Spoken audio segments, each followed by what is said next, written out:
Minha filha me ligou. Vamos amanhã, sua casa de praia e seu carro já foram vendidos. Tchau. Eu estava no médico e respondi: Entendo, mas você esqueceu de algo. Ela perguntou: Do que você está falando? Ri alto, pois a casa que ela vendeu, Sinasnens, realidade. Olá, amigos. Estamos felizes em vê-los no nosso canal. Escrevam nos comentários de que cidade ou país vocês são. Vamos adorar saber. Se gostarem do nosso conteúdo, não esqueçam de deixar um like e se inscrever. Isso ajuda muito no nosso crescimento. Acomodem-se e aproveitem o vídeo. Estava sentada na sala de espera do consultório, o ar-condicionado zumbindo baixo, misturado ao som de uma televisão antiga que exibia um programa matinal qualquer. O cheiro de álcool e desinfetante pairava no ar. E eu segurava um livro que não conseguia ler, perdida em pensamentos sobre os últimos meses. Meu nome é Clara, tenho 68 anos, e naquele momento, enquanto o médico demorava a me chamar, meu telefone vibrou no bolso do casaco. Era Mariana, minha filha. Sua voz do outro lado da linha soava cortante, quase mecânica. Mãe, amanhã estamos indo para a Europa. Vendemos sua casa de praia e seu carro. Precisávamos do dinheiro. Tchau. Antes que eu pudesse responder, ela desligou. O silêncio que veio depois foi mais pesado que o próprio consultório. Por um instante, o mundo pareceu girar mais devagar. Mariana, a filha que criei com tanto cuidado, que embalei noites a fio quando bebê, que apoiei em cada sonho, havia acabado de me descartar como se eu fosse uma peça sobressalente. A casa de praia, nosso refúgio em Ubatuba, onde passamos tantos verões com risadas e churrascos à beira-mar, e o carro, um Fusca azul 1978, que meu falecido marido, João, tratava como um tesouro, agora eram apenas números em uma conta bancária para ela. Mas enquanto o choque inicial se dissipava, uma risada curta escapou dos meus lábios. Entendo, Mariana, murmurei para mim mesma. Mas você esqueceu de algo. Eu não era apenas uma viúva solitária, como ela parecia pensar. João, que partiu há apenas 8 meses, vítima de um infarto fulminante enquanto regava as plantas no quintal, sempre foi um homem de surpresas. Ele me deixou mais do que memórias e uma saudade que apertava o peito. 3 semanas antes de sua morte, ele me entregou uma caixa de metal pequena com um cadeado simples. Clara, guarde isso com cuidado. Abra só quando for a hora certa, ele disse com aquele olhar que misturava ternura e segredo. Eu a escondi no fundo do armário, sem questionar, porque confiava nele. Depois do funeral, com a dor e a burocracia, esqueci completamente da caixa. Até aquele telefonema. A enfermeira chamou meu nome e eu guardei o telefone, ainda sentindo o peso das palavras de Mariana. O médico, um homem de meia-idade com óculos redondos, fez as perguntas de rotina, mediu minha pressão, pediu exames de sangue. Dona Clara, está tudo bem para a sua idade, mas descanse mais, evite estresse, ele disse com um sorriso automático. Assenti, mas minha mente estava longe, na caixa de metal, na voz fria de Mariana, no que João poderia ter deixado para mim. Saí do consultório e caminhei até o ponto de ônibus, o sol quente de São Paulo castigando minha pele. Não tinha mais o Fusca, segundo Mariana, mas algo dentro de mim vibrava com uma energia que eu não sentia há meses. Cheguei em casa, um sobrado modesto no bairro da Muca, onde vivi com João por 42 anos. O cheiro de café ainda parecia impregnado nas paredes, mesmo que eu não o preparasse mais com a mesma frequência. Fui direto ao armário do quarto, afastando roupas antigas e caixas de sapatos até encontrar a caixa de metal. Minhas mãos tremiam ao abri-la com a pequena chave que João me entregou. Dentro, havia um maço de documentos, uma carta escrita à mão e uma chave maior, de um cofre. A carta, com a caligrafia firme de João, começava assim: Minha Clara, se você está lendo isso, é porque não estou mais ao seu lado. Perdoe-me por guardar segredos, mas fiz isso para proteger você e nossa filha. Durante todos esses anos, investi nosso dinheiro com cuidado. Você não é apenas a dona do nosso sobrado e da casa de praia. Há mais, muito mais. A chave abre um cofre no Banco do Brasil, Agência da Paulista, número 392. Lá, você encontrará respostas. Use com sabedoria. Com amor eterno, João. Li e reli a carta, meu coração disparado. Os documentos eram escrituras de propriedades que eu nunca soube que tínhamos. Um apartamento em Santos, uma chácara em Atibaia, uma loja comercial no centro de São Paulo. Havia também extratos bancários de uma conta que eu desconhecia, com um saldo que fez meus olhos se arregalarem. João, que por 40 anos foi mecânico em uma oficina de bairro, tinha construído uma pequena fortuna em segredo. E Mariana, minha filha, achava que havia me deixado sem nada. Naquela noite, enquanto a cidade se acalmava lá fora, sentei-me à mesa da cozinha com os documentos espalhados. Pensei em Mariana, em como ela havia mudado nos últimos anos. Quando criança, era doce, sempre correndo pelo quintal com os cabelos soltos, pedindo para João consertar suas bonecas. Mas, aos 20 anos, conheceu Diego, seu marido, um homem de fala mansa e promessas grandes. Ele nunca me enganou com seus ternos caros e sorrisos ensaiados, mas Mariana estava cega. Ela começou a se afastar, a visitar menos, a falar comigo como se eu fosse uma obrigação. E agora, aquele telefonema. Decidi não ligar para ela imediatamente. Algo em mim, talvez a intuição que João sempre dizia que eu tinha, me dizia para esperar. Mariana pensava que havia me deixado vulnerável, mas ela não sabia que eu segurava as cartas mais importantes do jogo. Peguei o telefone e disquei para Eduardo, o advogado da família, que cuidou dos papéis do funeral de João. Dona Clara, que surpresa ouvir a senhora. Como posso ajudar? Eduardo, encontrei uns documentos do João. Preciso que você me ajude a entender o que fazer com eles. Marcamos uma reunião para o dia seguinte. Enquanto desligava, olhei para a foto de João na estante, com seu sorriso torto e olhos gentis. Você sempre esteve um passo à frente, meu amor, sussurrei. Na manhã seguinte, acordei com uma determinação que não sentia desde a morte de João. Vesti uma blusa azul que ele adorava, penteei os cabelos grisalhos com cuidado e fui ao escritório de Eduardo no centro da cidade. O prédio era moderno, com vidros espelhados que refletiam o caos da Avenida Paulista. Eduardo, um homem de 50 anos com cabelo grisalho e óculos de armação fina, leu os documentos com atenção. Dona Clara, isso é impressionante. João era um gênio financeiro. Essas propriedades valem milhões. E a conta bancária? A senhora é uma mulher rica. Rica? Perguntei, quase rindo da palavra. Eu, que vivia com uma pensão modesta e fazia compras no mercado com cupons de desconto, era rica. E a casa de praia? Mariana disse que a vendeu. Eduardo franziu a testa. Se ela vendeu sem sua autorização, a venda é ilegal. A escritura está em seu nome. Podemos reverter isso facilmente. Quero que faça isso, Eduardo. Mas sem que ninguém saiba, especialmente Mariana. Por enquanto, quero que ela pense que conseguiu o que queria. Ele me olhou com curiosidade, mas assentiu. Entendido, Dona Clara. Vou começar o processo hoje mesmo. Saí do escritório sentindo o peso do segredo que agora carregava. Enquanto caminhava pela Paulista, entre executivos apressados e vendedores ambulantes, pensei no que faria a seguir. Mariana havia me traído, mas ela era minha filha. João sempre dizia que o amor verdadeiro não pune, educa, e era isso que eu faria. Eu a deixaria acreditar que havia me deixado sem nada, enquanto, em segredo, eu recuperava tudo. E, quando o momento certo chegasse, ela aprenderia uma lição que o dinheiro nunca poderia ensinar. Voltei para casa e passei a tarde revisando os documentos. Cada papel contava uma história de cuidado e planejamento. João nunca foi de ostentar, sempre preferiu a simplicidade. Ele guardava os recibos de cada concerto na oficina. Anotava cada despesa em um caderno velho, mas, por trás disso, construía um império silencioso.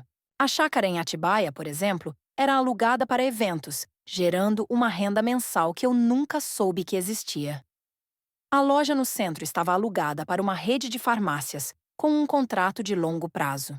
E o apartamento em Santos, segundo os papéis, era usado como casa de veraneio por uma família rica que pagava um aluguel generoso.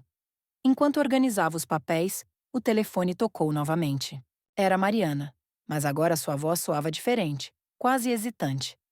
Mãe, Só liguei para saber como você tá. Depositamos uma parte do dinheiro na sua conta para te ajudar. Não é muito, mas dá para você se virar por um tempo. Obrigada, filha, respondi mantendo a voz calma. Quando vocês vão para a Europa? Amanhã à noite. Diego conseguiu um negócio incrível em Lisboa. Vamos ficar uns meses por lá. Entendo. Boa viagem, Mariana. Ela hesitou, como se esperasse que eu dissesse algo mais, mas desliguei com um sorriso. Naquela noite, enquanto tomava um chá na varanda, olhando as luzes da muca, senti uma mistura de tristeza e determinação. Mariana pensava que me conhecia, que eu era apenas uma viúva frágil, mas ela estava prestes a descobrir quem eu realmente era. E mais importante, quem ela poderia se tornar, se aprendesse a lição certa. O sol da manhã entrava pelas cortinas finas da sala, desenhando listras douradas no chão de tacos gastos. Eu estava na cozinha, cortando cebolas para um ensopado, o cheiro forte fazendo meus olhos arderem, mas minha mente estava em outro lugar. Fazia 3 dias desde o telefonema de Mariana e a casa parecia mais silenciosa sem o ronco familiar do Fusca de João estacionado na garagem. O rádio tocava uma música antiga do Roberto Carlos e, por um momento, quase senti João ali, assobiando a melodia enquanto consertava algum eletrodoméstico quebrado. Mas era só eu, sozinha, com os documentos de João guardados em uma pasta na cômoda e um plano tomando forma na minha cabeça. Mariana e Diego já estavam na Europa, provavelmente em Lisboa, vivendo o que ela achava ser o começo de uma nova vida. Eu não tinha notícias dela desde a ligação curta e fria, mas isso não me surpreendia. Minha filha sempre foi assim. Quando queria algo, era um furacão. Quando conseguia, desaparecia. Peguei o celular e chequei minha conta bancária. Lá estava o depósito que ela mencionou. Uma quantia pequena, quase insultante, considerando o valor da casa de praia e do carro. 30%, murmurei, balançando a cabeça. 30% do que era meu por direito. Mas o dinheiro não era o que me doía. Era a facilidade com que ela havia me apagado da vida dela, como se eu fosse uma nota de rodapé em sua história. Decidi que era hora de agir. Peguei a pasta com os documentos e fui até a agência do Banco do Brasil na Avenida Paulista, onde João havia deixado o cofre.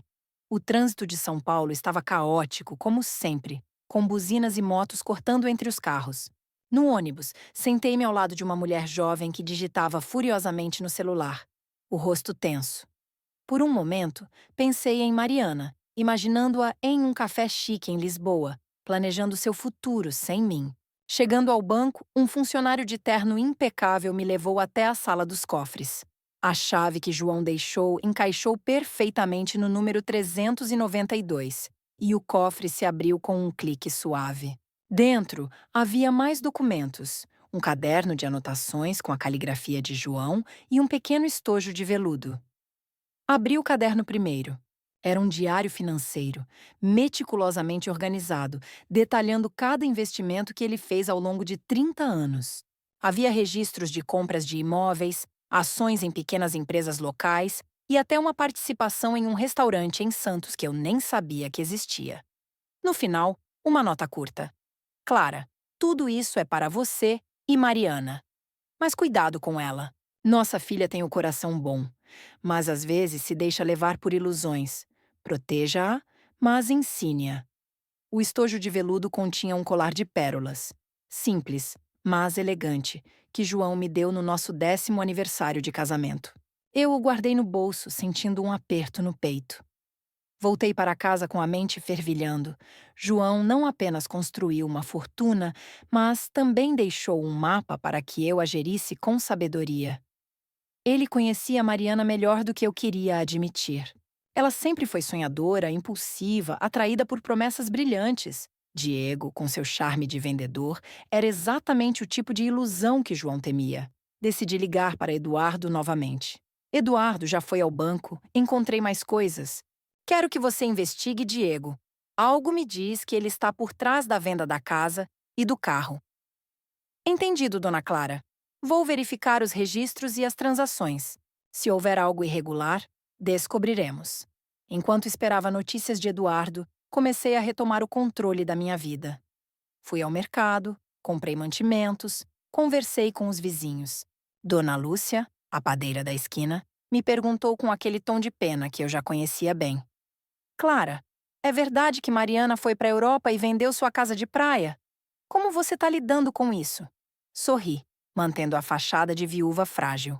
Vou me virando, Lúcia. A vida segue. Ela balançou a cabeça, oferecendo-me um pão de milho quente. Você é forte, Clara. Mais forte do que eu seria no seu lugar. Mas a força que Lúcia via era apenas a superfície. Por dentro, eu estava construindo algo maior. Um plano para recuperar o que era meu e ensinar Mariana uma lição que ela nunca esqueceria. Não era sobre vingança. Era sobre mostrar a ela o valor do que ela jogou fora. João sempre dizia que o dinheiro vem e vai, mas a família é o que fica. E eu faria Mariana entender isso, mesmo que doesse. Uma semana depois, Eduardo me ligou com novidades. Dona Clara, temos algo interessante. A venda da casa de praia foi feita através de uma imobiliária pequena, mas o contrato está cheio de irregularidades. Mariana usou uma procuração falsa com sua assinatura. E o carro? Foi vendido para um amigo de Diego por um valor muito abaixo do mercado. Minha respiração ficou pesada. Uma procuração falsa? Como ela conseguiu isso? Provavelmente com a ajuda de Diego. Ele tem contatos no mercado imobiliário. Estamos investigando se ele já fez algo assim antes. Mas, Dona Clara, a boa notícia é que podemos anular a venda da casa e recuperar o carro. Só preciso da sua autorização. Faça isso, Eduardo. Mas quero que seja discreto. Mariana não pode saber que estou por trás disso. Entendido. E tem mais. Descobrimos que Diego tem dívidas. Muitas dívidas. Ele usou o nome de Mariana em alguns empréstimos, sem ela saber. Aquilo me fez parar. Diego não era apenas um oportunista. Ele era perigoso. Quero que você descubra tudo sobre essas dívidas, Eduardo. E prepare os papéis para proteger Mariana, caso ela volte precisando de ajuda. Proteger? Mesmo depois do que ela fez? Ela é minha filha, Eduardo. Posso estar brava, mas nunca vou abandoná-la. Nos dias seguintes, comecei a organizar minha nova realidade. Contratei uma administradora para gerenciar os imóveis que João deixou. O aluguel da loja no centro e do apartamento em Santos já estava entrando na minha conta, e a chácara em Atibaia seria reformada para receber hóspedes. Eu, que nunca havia lidado com finanças além do orçamento da casa, estava aprendendo a ser uma mulher de negócios. Lia os relatórios, fazia perguntas, tomava decisões. Era como se uma parte de mim, adormecida por anos, estivesse despertando. Enquanto isso, mantive minha rotina simples na Muca. Ia à missa aos domingos, ajudava na quermesse da paróquia, conversava com os vizinhos. Ninguém suspeitava que eu era dona de uma pequena fortuna. Para eles, eu era apenas a viúva do João. A dona Clara que fazia bolos deliciosos e sempre tinha um sorriso no rosto. Mas, à noite, quando a casa ficava silenciosa, eu abria o caderno de João e estudava suas anotações. Ele havia deixado dicas sobre como negociar com inquilinos, como investir em novos imóveis, até conselhos sobre como lidar com Mariana. Ela é teimosa, Clara, mas tem um coração grande. Só precisa encontrar o caminho certo. Um mês depois, recebi uma ligação de Mariana. Sua voz estava trêmula, muito diferente da confiança arrogante do último telefonema. Mãe, preciso falar com você. As coisas não estão indo bem aqui. O que aconteceu, filha? Perguntei, mantendo a voz neutra. Diego, ele sumiu. Pegou o dinheiro que sobrou da venda da casa e do carro e foi embora. Estou sozinha em Lisboa, sem nada. Meu coração apertou, mas não deixei que ela percebesse. E o tal negócio incrível que ele tinha? Era tudo mentira, mãe. Não tinha negócio nenhum. Ele usou o dinheiro para pagar dívidas dele e agora os bancos estão atrás de mim. Não sei o que fazer. Volte para casa, Mariana. Vamos resolver isso juntas. Ela hesitou, como se esperasse que eu a repreendesse. Mãe, eu sei que não mereço sua ajuda depois do que fiz, mas posso voltar? Você sempre terá um lar aqui, filha. Desliguei o telefone e respirei fundo. O jogo estava mudando. Mariana estava voltando, quebrada, arrependida, mas ainda sem saber a verdade. E eu estava pronta para recebê-la, não como a mãe que ela abandonou, mas como a mulher que a ensinaria a se levantar. Naquela noite, sentei-me na varanda com uma taça de licor de jabuticaba que João guardava para ocasiões especiais. Olhei para as estrelas pensando no que ele diria se estivesse aqui.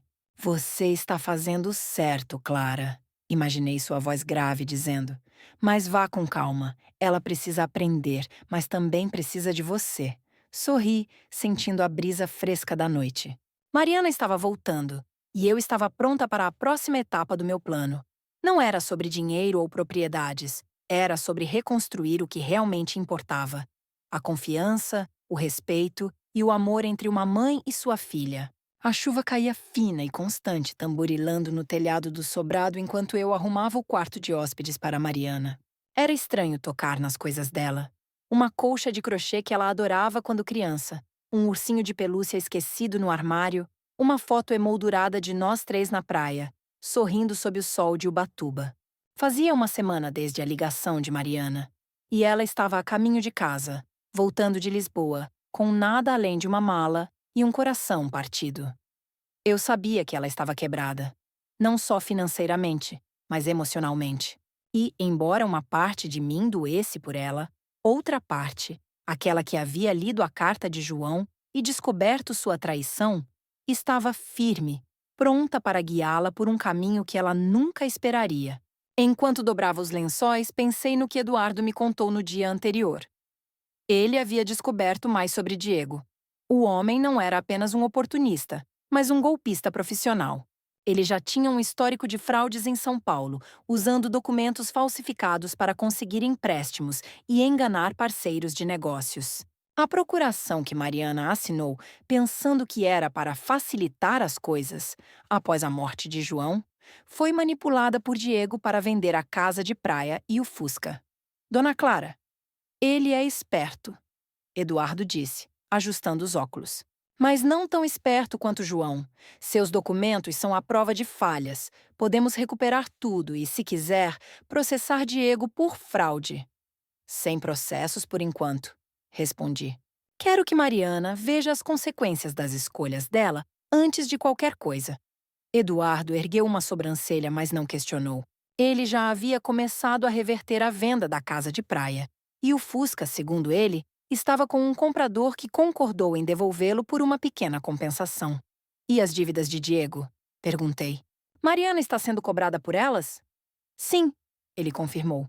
Os bancos acreditam que ela é corresponsável porque Diego usou o nome dela em vários contratos.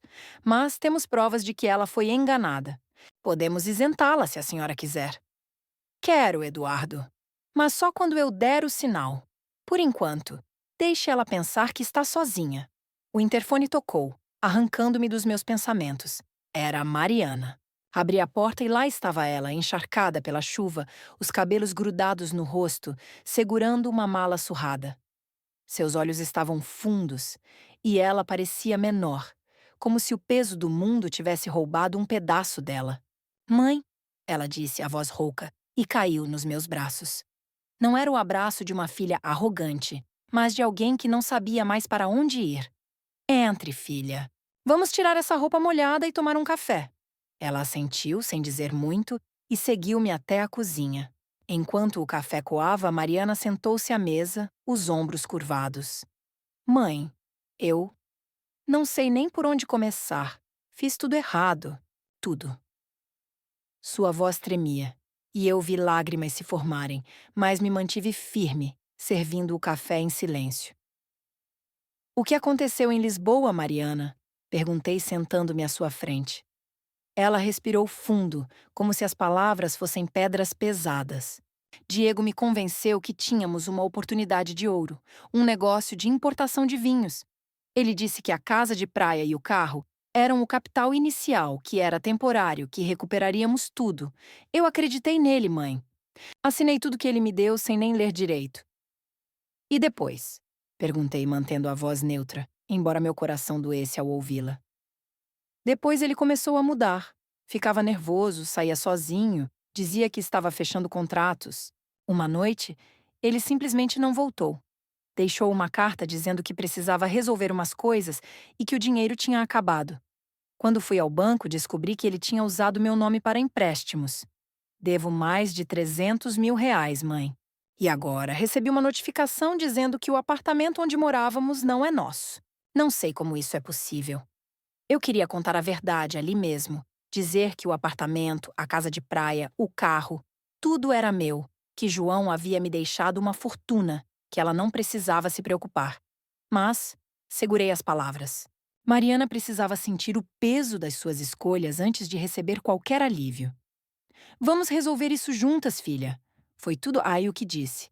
Mas você precisa descansar agora. Amanhã pensamos no próximo passo. Ela me olhou com uma mistura de gratidão e culpa. Mãe, como você pode ser tão boa comigo depois do que fiz? Eu te abandonei. Vendi suas coisas. Como você não me odeia? Você é minha filha, Mariana. Isso nunca vai mudar. Ela baixou o olhar envergonhada e murmurou um obrigada, quase inaudível. Depois, foi para o quarto tomar um banho, enquanto eu ficava na cozinha, olhando a chuva pela janela. João sempre dizia que o amor verdadeiro é paciente, e eu estava sendo mais paciente do que nunca. Mas também estava determinada. Mariana aprenderia, mesmo que doesse. Nos dias seguintes, ela se instalou em casa, ocupando o quarto de hóspedes como se fosse uma estranha tentando não incomodar. Eu a observava em silêncio. Ela passava horas no celular, tentando negociar com os bancos, procurando empregos, escrevendo currículos. Uma tarde, enquanto eu regava as plantas no quintal, ela veio até mim, hesitante. Mãe, consegui uma entrevista amanhã. É numa loja de roupas no shopping. Não é grande coisa, mas é um começo. Que bom, filha, respondi sorrindo. Você vai se sair bem? Ela sorriu de volta, um sorriso fraco, mas genuíno. Sabe, mãe, nunca pensei que ficaria tão feliz por uma entrevista de vendedora. Antes, eu achava que era melhor que isso. E agora? Perguntei, olhando-a nos olhos. Agora eu só quero consertar o que estraguei. Não é só o dinheiro, mãe. É tudo. Você, o papai, as memórias que joguei fora. Suas palavras me tocaram, mas ainda não era o momento de revelar a verdade. Ela estava começando a entender, mas o caminho ainda era longo. Enquanto Mariana se preparava para a entrevista, recebi uma ligação de Eduardo. Dona Clara, boas notícias. A casa de praia está de volta em seu nome. A imobiliária devolveu o dinheiro aos compradores, que, aliás, não sabiam da fraude. E o Fusca está na garagem de um colega meu. Podemos buscá-lo quando a senhora quiser. Perfeito, Eduardo. E as dívidas de Diego? Estamos quase concluindo o processo para isentar Mariana. Temos provas de que ela foi manipulada. Mas, Dona Clara, há algo mais. Descobrimos que Diego está em Lisboa, tentando abrir uma nova empresa com documentos falsos. Ele pode ser extraditado se a senhora quiser pressionar. Por enquanto, deixe-o onde está, respondi. Quero que Mariana se reconstrua antes de qualquer coisa. Desliguei e fui para o quintal, onde o Fusca costumava ficar estacionado. Fechei os olhos, imaginando João lavando o carro aos domingos, com o rádio tocando músicas antigas. Ele sempre soube que Mariana precisava de uma lição dura para crescer. E agora eu estava seguindo seus conselhos, mesmo que doesse. Naquela noite, Mariana voltou da entrevista com um brilho nos olhos que eu não via há anos. Mãe, consegui o emprego. Começo na semana que vem. É só meio período, mas já é algo. Parabéns, filha, disse abraçando-a. Você está começando a se levantar. Ela riu, um riso tímido, e pela primeira vez desde que voltou, senti que a Mariana de antes, a menina doce que corria pelo quintal, ainda estava ali, em algum lugar. Mas o plano ainda não estava completo. Enquanto Mariana dormia, peguei o caderno de João e reli suas anotações. Ele havia escrito algo que me marcou. Clara, nossa filha é como um pássaro. Se você segurar muito forte, ela se machuca. Se soltar demais, ela voa para o perigo. Encontre o equilíbrio.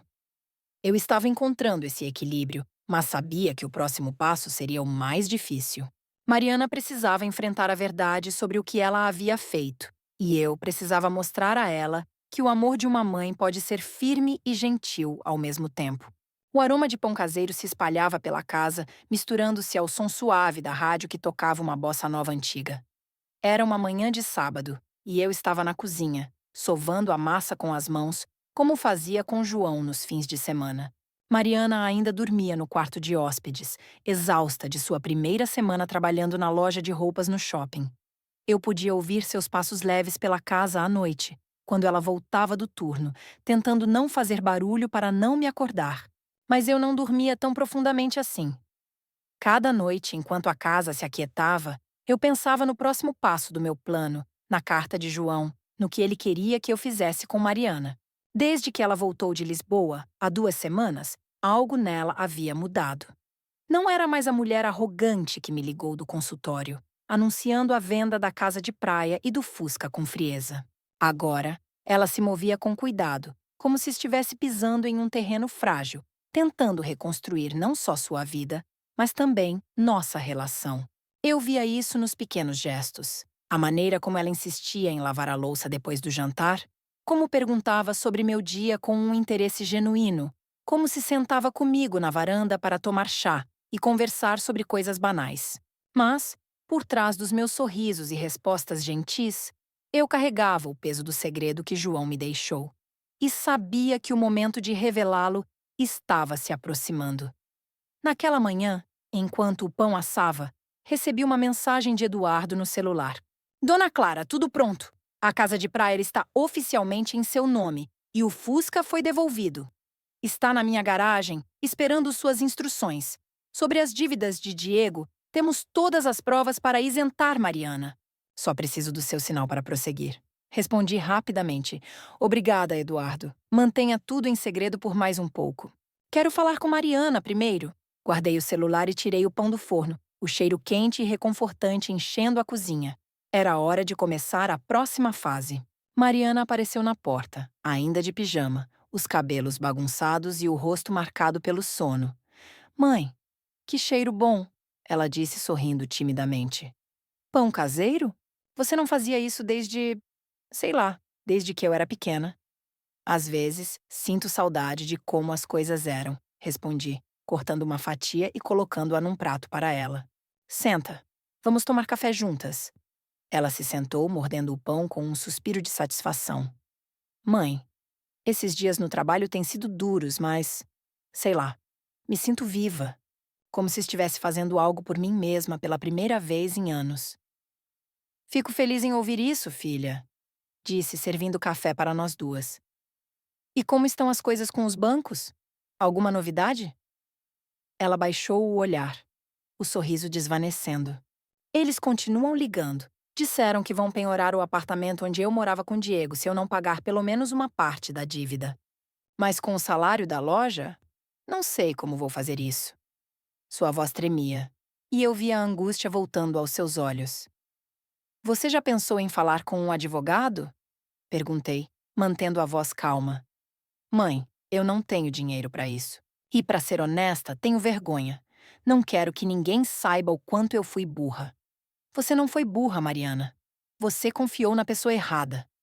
Ela me olhou surpresa com minha falta de julgamento. Mãe, como você consegue ser tão compreensiva? Depois de tudo que fiz com você, com a casa, com o carro do papai, eu não mereço isso. Você é minha filha, respondi simplesmente. Mas também é uma mulher adulta. E mulheres adultas enfrentam as consequências do que fazem, mesmo quando dói. Ela assentiu, mordendo o lábio, e por um momento vi a menina que ela costumava ser, aquela que chorava no meu colo quando caía de bicicleta. Depois do café, sugeri que dessemos uma volta pelo bairro. A Muca estava viva naquela manhã, com crianças brincando na praça, o padeiro gritando promoções na esquina e o cheiro de café vindo das janelas abertas.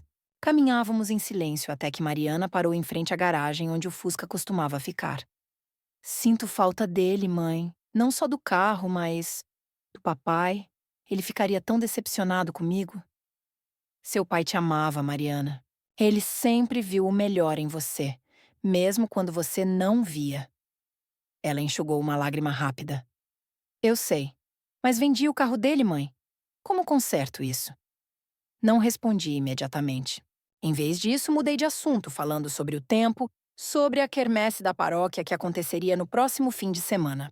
Mas enquanto caminhávamos, minha mente estava no Fusca, agora na garagem de Eduardo e na casa de praia, de volta ao meu nome. Mariana não fazia ideia de que eu já havia recuperado tudo e que, em breve, ela descobriria a verdade.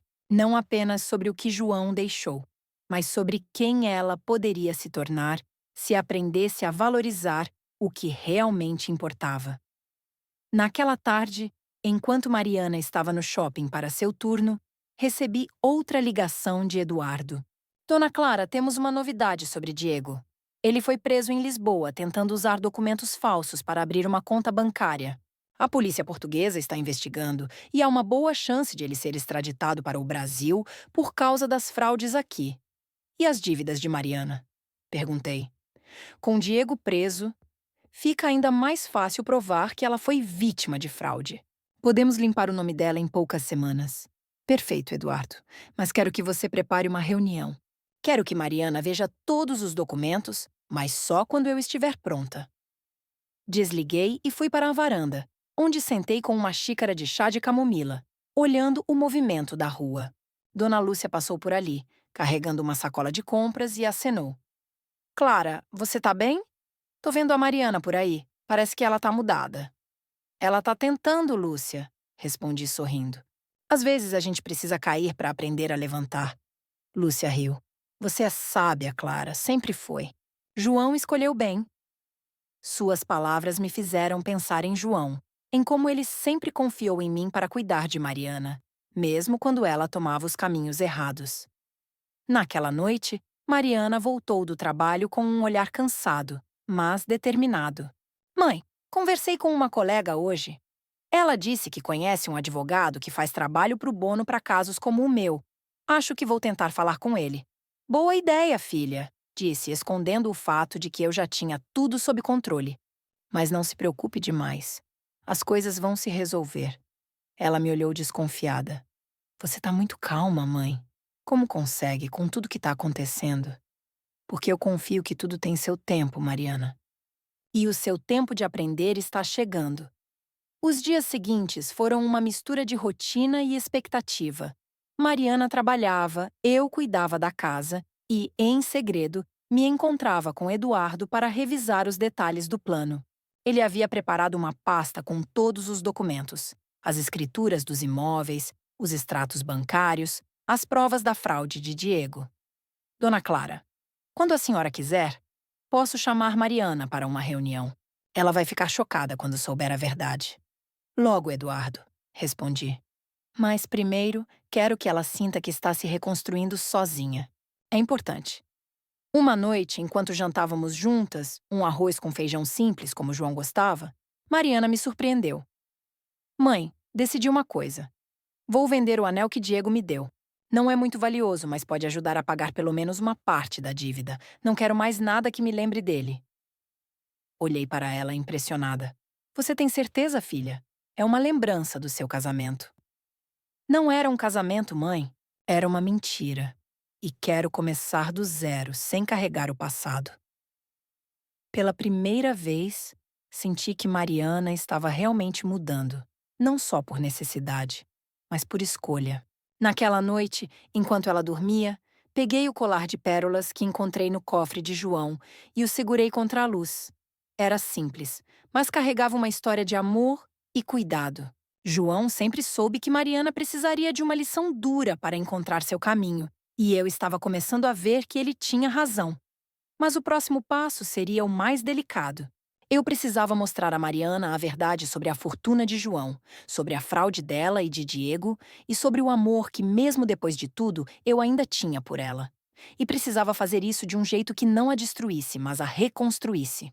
O céu estava tingido de laranja quando saí para a varanda com uma xícara de café, o ar fresco da manhã trazendo o cheiro úmido das árvores do quintal. Era uma quinta-feira, e a Muca despertava lentamente, com o som distante de um caminhão de entrega e os latidos dos cachorros da vizinhança. Fazia quase um mês desde que Mariana voltou de Lisboa, e a casa, antes tão silenciosa, agora tinha um novo ritmo. O barulho dos passos dela ao sair para o trabalho, o tilintar das chaves na mesinha da entrada, as conversas curtas, mas cada vez mais sinceras que tínhamos durante o jantar. Ela estava mudando. Mas eu sabia que o momento de revelar a verdade estava chegando, e com ele, a chance de transformar nossa relação para sempre. Naquela manhã, enquanto Mariana se arrumava para o turno no shopping, recebi uma ligação de Eduardo. Dona Clara, está tudo pronto. As dívidas de Mariana foram oficialmente anuladas. Temos as provas da fraude de Diego e os bancos já foram notificados. Além disso, a polícia portuguesa confirmou que ele será extraditado para o Brasil em algumas semanas. A senhora quer que eu organize a reunião com Mariana agora? Respirei fundo, sentindo o peso do que estava por vir. Sim, Eduardo. Marque para amanhã à tarde. Quero que ela veja todos os documentos e traga o Fusca para cá hoje. Acho que é hora de ela enfrentá-lo também. Entendido, Dona Clara. O carro estará na sua garagem até o fim do dia. Quando Mariana desceu as escadas vestindo o uniforme da loja, notei um brilho diferente em seus olhos. Mãe, consegui pagar uma das dívidas menores com o dinheiro do anel, ela disse com um orgulho tímido. Não é muito, mas é um começo. E marquei uma consulta com aquele advogado para o bono que minha colega indicou. Talvez ele possa me ajudar com o resto. Sorri, escondendo o fato de que suas dívidas já não existiam. Você está se esforçando, filha. Isso é o que importa. Ela me abraçou, um abraço rápido, mas quente, e saiu apressada para pegar o ônibus. Enquanto ela estava fora, passei a manhã organizando a casa, mas minha mente estava na reunião de amanhã. Eu sabia que revelar a fortuna de João seria um choque para Mariana, mas mais do que isso, seria um teste. Ela estava começando a valorizar o trabalho, a família, as coisas simples, mas será que entenderia o peso do que fez ao vender a casa de praia e o Fusca? Será que reconheceria o amor que João e eu tínhamos por ela, mesmo depois de suas escolhas? Peguei o colar de pérolas do cofre e o coloquei no pescoço, sentindo o peso leve das contas contra a pele. Era como se João estivesse ali, me dando coragem para o que viria. No fim da tarde, ouvi o ronco familiar de um motor na rua. Olhei pela janela e lá estava o Fusca azul, brilhando sob o sol, estacionado na garagem como se nunca tivesse saído. Eduardo desceu do carro, entregou-me as chaves com um sorriso. Ele está impecável, Dona Clara. O comprador cuidou bem dele. Obrigada, Eduardo, disse, sentindo um nó na garganta. Corri os dedos pelo capô, lembrando-me de João lavando-o aos domingos, com a mangueira na mão e um pano pendurado no ombro. Você sabia que isso ia acontecer, não é, meu amor? Murmurei, como se ele pudesse me ouvir. Quando Mariana voltou do trabalho, já era noite. Ela entrou pela porta dos fundos, como sempre, e parou ao ver o Fusca na garagem pela janela da cozinha. Mãe, é o carro do papai? Sua voz tremia, uma mistura de surpresa e culpa. Como... como ele tá aqui? Um amigo do Eduardo encontrou o comprador, expliquei, mantendo a história vaga. Ele concordou em devolvê-lo. Mariana se aproximou do carro, tocando o vidro com hesitação, como se tivesse medo de que ele desaparecesse. Eu nunca deveria ter vendido, mãe. Cada vez que penso nisso, sinto um vazio. Era o carro do papai. Ele amava esse Fusca. Às vezes a gente só percebe o valor das coisas quando as perde, disse, olhando-a nos olhos. Ela assentiu, enxugando uma lágrima. Eu sei, mãe. E não é só o carro. É tudo. Você, a casa de praia, as memórias. Eu joguei tudo fora por um homem que não valia nada. Você não jogou tudo fora, Mariana. Você ainda tá aqui. E eu também. Ela me abraçou, mais forte dessa vez, e pela primeira vez em meses, senti que o abismo entre nós estava diminuindo. Mas ainda não era o momento de contar a verdade. Esse momento viria amanhã. Na sexta-feira, acordei cedo e preparei a casa com cuidado. Coloquei a mesa da sala com os documentos de João, organizados em pastas, e o colar de pérolas ao lado, como um lembrete do que ele representava. Quando Mariana voltou do almoço, disse a ela que tínhamos uma reunião com um advogado. Mãe, eu não tenho como pagar isso, ela protestou nervosa. Não se preocupe, filha. Vamos só ouvir o que ele tem a dizer. Ela concordou, relutante, e fomos juntas ao escritório de Eduardo, no coração da Avenida Paulista. O escritório era um contraste com a simplicidade da muca. Móveis de madeira polida, janelas que iam do chão ao teto, uma vista que mostrava São Paulo em toda a sua grandiosidade caótica. Eduardo nos recebeu com seu sorriso profissional, mas havia um brilho de antecipação em seus olhos. Dona Clara, senhorita Mariana, sentem-se, por favor. Temos muito a discutir. Mariana se sentou ao meu lado, brincando com as mãos, claramente esperando más notícias. Eduardo abriu uma pasta e começou. Mariana, investigamos sua situação financeira e temos boas notícias. As dívidas em seu nome relacionadas aos empréstimos de Diego podem ser anuladas. Temos provas de que ele usou sua assinatura sem seu consentimento. Mariana piscou atônita. Como assim? Quem pagou por essa investigação? Eu não tenho dinheiro para isso. Eduardo olhou para mim e eu soube que era a hora. Filha, tem algo que você precisa saber, comecei. Minha voz firme, mas gentil. Seu pai não nos deixou apenas a casa de praia e o Fusca. Ele construiu algo muito maior, algo que nem eu sabia até você me ligar naquele dia no consultório. Eduardo entregou a ela a segunda pasta, com as escrituras, os extratos bancários, os registros dos investimentos. Mariana folheou os papéis, sua expressão passando de confusão para choque. Mãe, isso diz que você é dona do apartamento onde eu morava com Diego? E de outros imóveis? E de uma conta com... Meu Deus, com todo esse dinheiro? Sim, respondi. Seu pai era um homem previdente. Ele construiu tudo isso em segredo para nos proteger. E quando você vendeu a casa de praia, achando que me deixava sem nada, eu já sabia da verdade. Ela fechou a pasta, os olhos marejados. Você sabia de tudo isso? E me deixou sofrer? Me deixou trabalhar no shopping, negociar com bancos, chorar todas as noites? Sim, admiti, sem desviar o olhar. Porque você precisava aprender, Mariana. Não com dinheiro, mas com esforço. Você precisava entender o que perdeu quando me descartou. O silêncio que se seguiu foi pesado. Mariana enxugou as lágrimas, respirando fundo. Eu mereci isso, mãe. Eu te tratei como se você não fosse nada. E mesmo assim, você cuidou de mim. Por quê? Porque você é minha filha, disse pegando sua mão.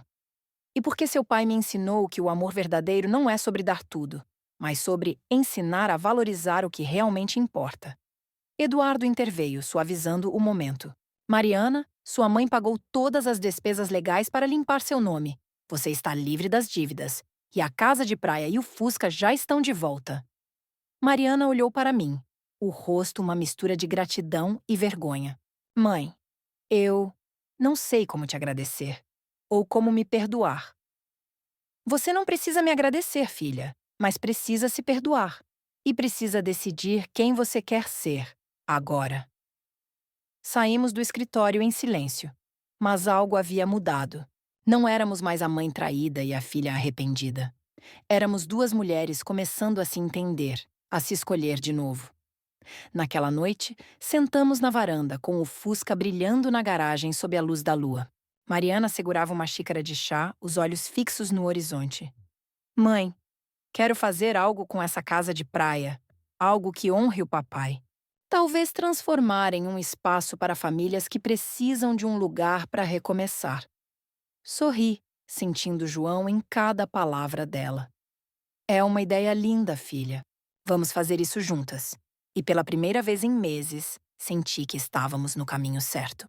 A brisa do fim de tarde soprava suave, trazendo o cheiro salgado do mar enquanto eu caminhava pela areia de Ubatuba, os pés descalços afundando na praia ainda quente do sol.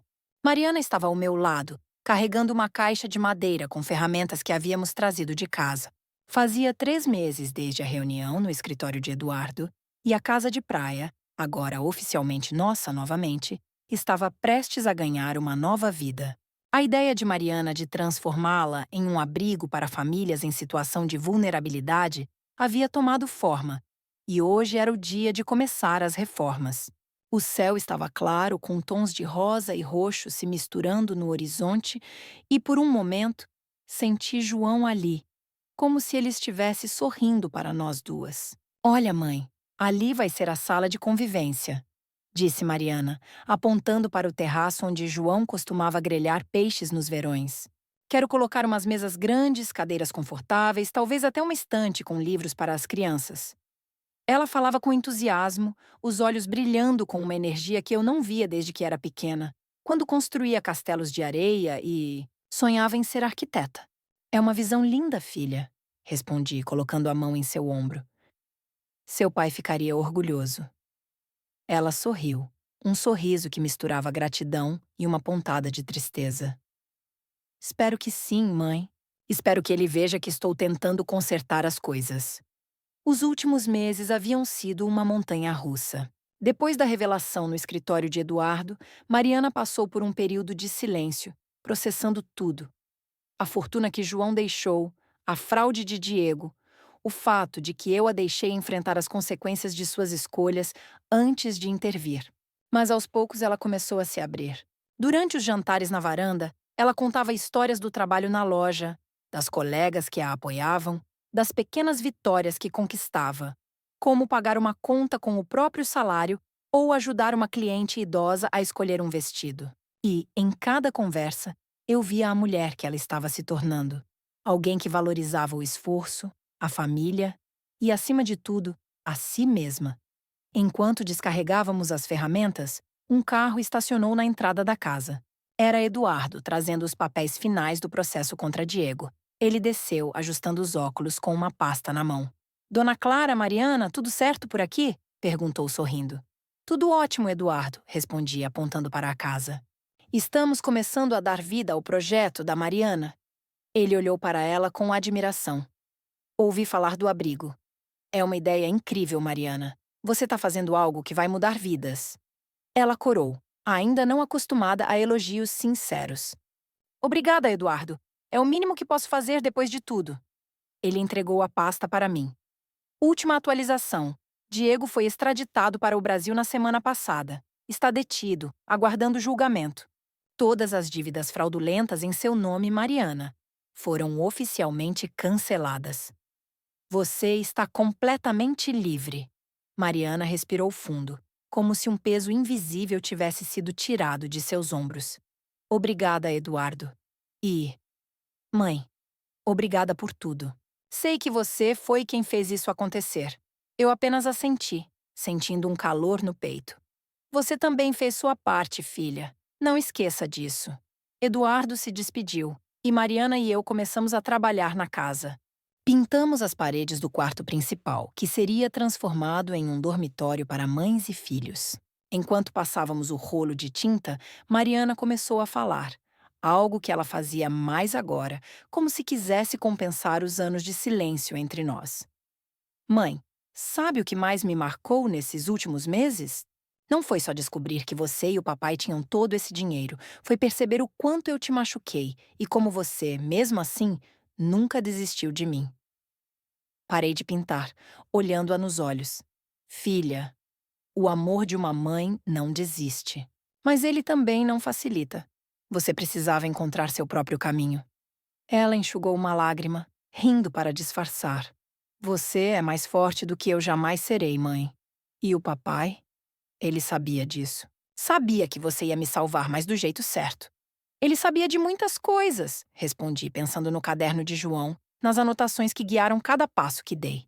E ele sempre confiou que você encontraria o seu jeito, Mariana. Ela assentiu, voltando a pintar, mas agora com uma determinação silenciosa, como se cada pincelada fosse um passo para se redimir. Naquela noite, depois de um dia inteiro de trabalho, sentamos no terraço com uma garrafa de suco de caju e pratos de peixe grelhado, que preparamos na churrasqueira antiga de João. O mar estava calmo, e as estrelas brilhavam como se estivessem celebrando conosco. Mãe, tenho outra ideia, disse Mariana, cortando o silêncio. Quero criar uma horta comunitária aqui. As famílias que ficarem no abrigo podem ajudar a cuidar e vai ser uma forma de elas se sentirem parte de algo.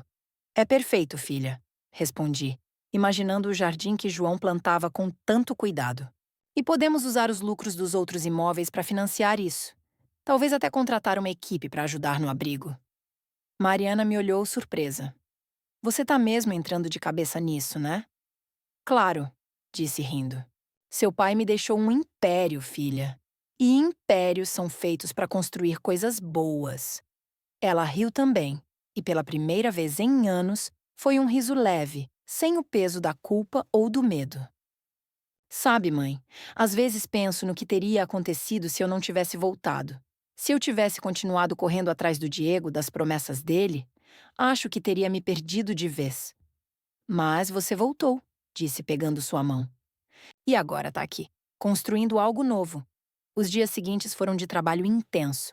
Contratamos pedreiros para ajustar a estrutura da casa, instalamos novos móveis doados por uma associação local e Mariana começou a conversar com ONGs para criar parcerias.